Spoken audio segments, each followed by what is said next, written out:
Hoje eu quero compartilhar com vocês como eliminar crenças sabotadoras. Primeiro eu quero compartilhar uma experiência minha. Quando eu era pequena, eu estudava no colégio militar. Eu tinha os pais que brigavam muito. E na minha fantasia, aquelas crianças que estudavam junto comigo tinham pais perfeitos.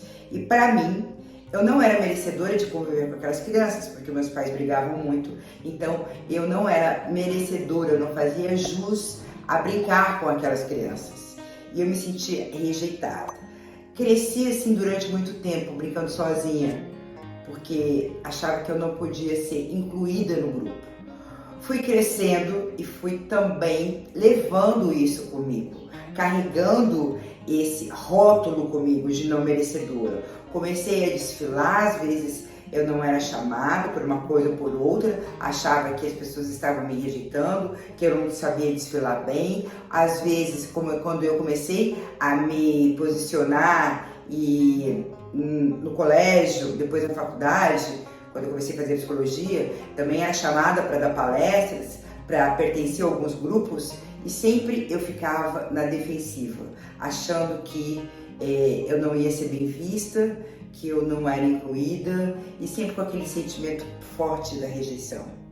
Quando eu comecei a entender que aquilo fazia parte da minha infância e que eu poderia, de certa forma, abraçar a minha vulnerabilidade e, de certa forma, começar a fazer diferente, que quando você conhece a sua vulnerabilidade, quando você acolhe a sua vulnerabilidade, você começa a entender, né, que aquilo é o seu ponto fraco e que você precisa tomar as rédeas da sua vida, criar estratégias para você poder lidar com elas à medida que elas forem aparecendo.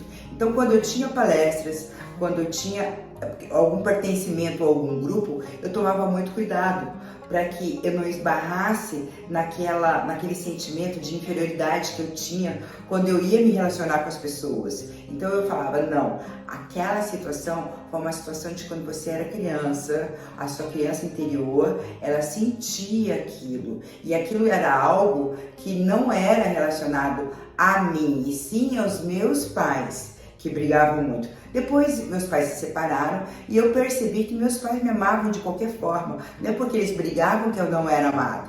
E aí eu comecei a mudar essas estratégias e comecei a perceber que eu poderia trabalhar todas as vezes que eu fosse entrar em contato com a minha vulnerabilidade, aquela parte aonde eu não me sentia merecedora, que eu não me sentia acolhida, eu poderia fazer diferente. Eu poderia pensar, eu, Cláudia, agora com o meu eu adulto, eu converso com a minha criança e digo, olha, fica tranquila, eu estou aqui, agora nós iremos enfrentar este desafio de falar em público, nós iremos enfrentar este desafio de dar uma palestra, nós iremos enfrentar o desafio de estar na frente de uma câmera para gravar um vídeo para vocês.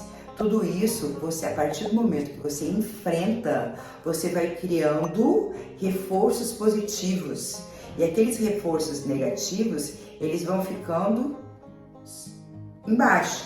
Os positivos vão se subacoplando aos negativos. Então, os reforços positivos, eles começam a ficar dominantes, eles começam a ficar mais fortes. E a partir do momento que eles ficam mais fortes, são as experiências mais recentes que você vai ter na mente. E quanto mais experiências positivas você tiver, mais você vai conseguir lidar com a sua vulnerabilidade. E todos nós podemos ter a nossa vulnerabilidade, podemos acolhê-la e podemos fazer de uma forma diferente. O importante é você reconhecer qual é o seu ponto fraco e trabalhar em cima disso para que você tenha uma nova leitura, para que você tenha uma nova forma de ver a vida, para que você tenha um novo enfrentamento. Isso tudo vem através do autoconhecimento, quando você conhece qual é a sua crença, qual é a sua limitação. E temos que trabalhar com ela, não temos que nos martirizar, e sim reconhecer, validar, entender o porquê daquilo. Eu naquela época achava que meus pais não me amavam, porque eles brigavam muito, então eles não me amavam, não tinham tempo para mim, e na realidade não era nada daquilo. Eles estavam realmente num momento muito difícil da vida deles, mas isso não quer dizer que eles não me amavam. E a partir do momento que eu ressignifiquei tudo isso na minha vida, no meu coração, e eu dei um lugar, né, a esse amor por eles, a esse amor por mim, esse amor por mim, porque só o amor transforma.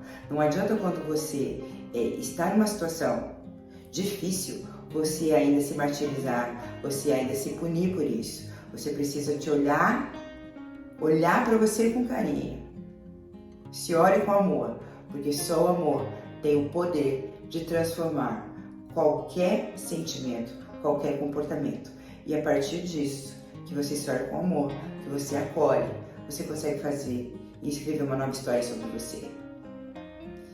Se você gostou desse vídeo, se você gostou da minha história, e eu tenho certeza que você também deve ter uma história, já dá um like aqui e fique ligado nos nossos conteúdos. Toda semana nós postamos um vídeo novo e uma nova experiência, seja relatada, seja compartilhada com vocês. Um beijo grande no coração de cada um de vocês.